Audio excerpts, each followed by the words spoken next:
Right, nandito na tayo sa control phase. Ito literally yung pinaka-critical na final step ng buong DMAIC journey natin. Kasi dito natin sinisiguro na lahat ng pinaghirapan nating process improvements, nakalock in. Hindi siya pwedeng mabaliwala. Kasi isipin mo kung wala tayong tamang controls, maniwala ka sa akin, sayang lang ang lahat ng effort ng buong team sa mga nakaraang phases. Okay, let's dive right into this. Meron tayong 6-part playbook for executing this phase. Titingnan natin yung danger ng pagkawala ng gains, bakit crucial ang process owners, paano buuin ang control plan, pag-update ng visual standard work, yung roles ng SPC at finance, at syempre, ang final handoff. Mabilis lang to, so let's hit our first point. Section 1. Ang danger ng pagkawala ng gains at kung paano natin pipigilan ang regression. Ang core logic natin dito is the absolute necessity of controls. Alam mo, without a solid defense mechanism, any optimized process will naturally drift back sa dating niyang magulong state. Parang ganito, imagine nag-handle kayo ng GCash backend ticket queue. Or let's say nasa isang busy BPO account ka. Na-reduce nyo na yung handling time from 10 minutes down to just 3 minutes. Ang galing, di ba? Pero the exact moment na mag-disband ang project team nyo at umalis kayo ng walang iniwang solid controls, unti-unti, in just a few weeks, babalikin sa 10 minutes. Literally, those gains evaporate instantly, parang bula. Kaya para maiwasan yan, kailangan natin ng mga taong magmamay-ari talaga ng proseso. Which brings us to Section 2, ang mga process owners, ang tunay na defenders of stability. The reality on the ground is this, ang process owners at operators, the ones actually doing the work day in and day out, sila yung magdedetermine kung tatagal ba yung improvement nyo o hindi. Kaya non-negotiable yung upfront buy-in nila from the very start. Ang rule ko palagi is, the project team does not need to babysit the improved process. Isipin mo yung assembly line sa Jollibee pag gumagawa ng Yum Burger, di ba? Sila crew mismo ang nagmamay-ari ng daily process na yon. Wala namang Lean Six Sigma team doon na nakabantay sa bawat burger na ipiflip nila. They execute flawlessly kasi owned nila yung process without interference. So paano natin sila bibigyan ng tamang playbook para magawa nila to? Dito papasok ang Section 3, ang pag-establish ng control plan, which covers steps 1 to 3 ng ating playbook.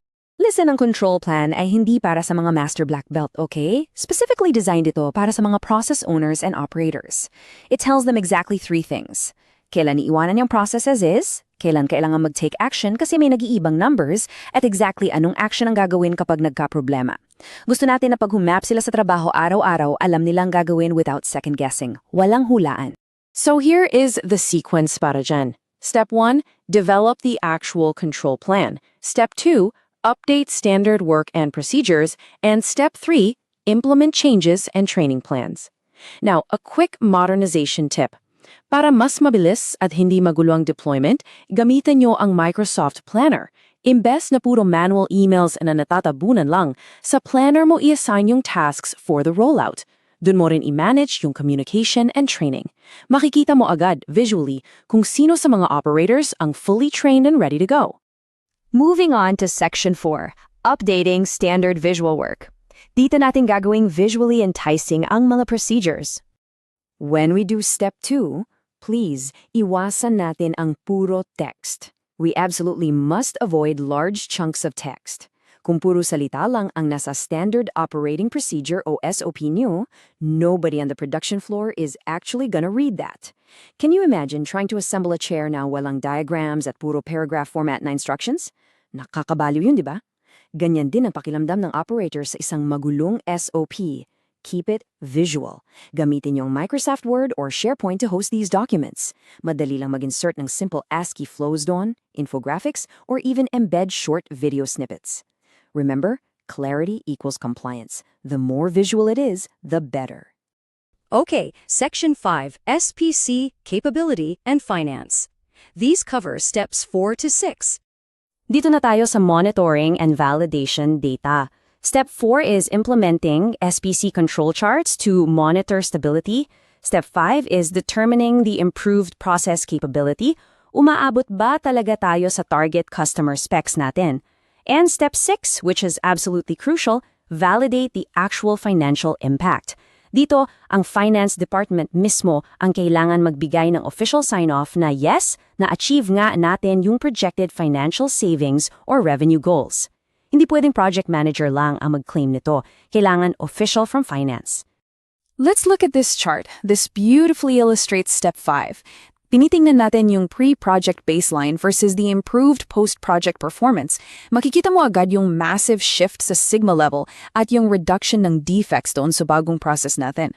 And to sustain your SPC charts from step 4, hindi mo na kailangang mag-plot manually.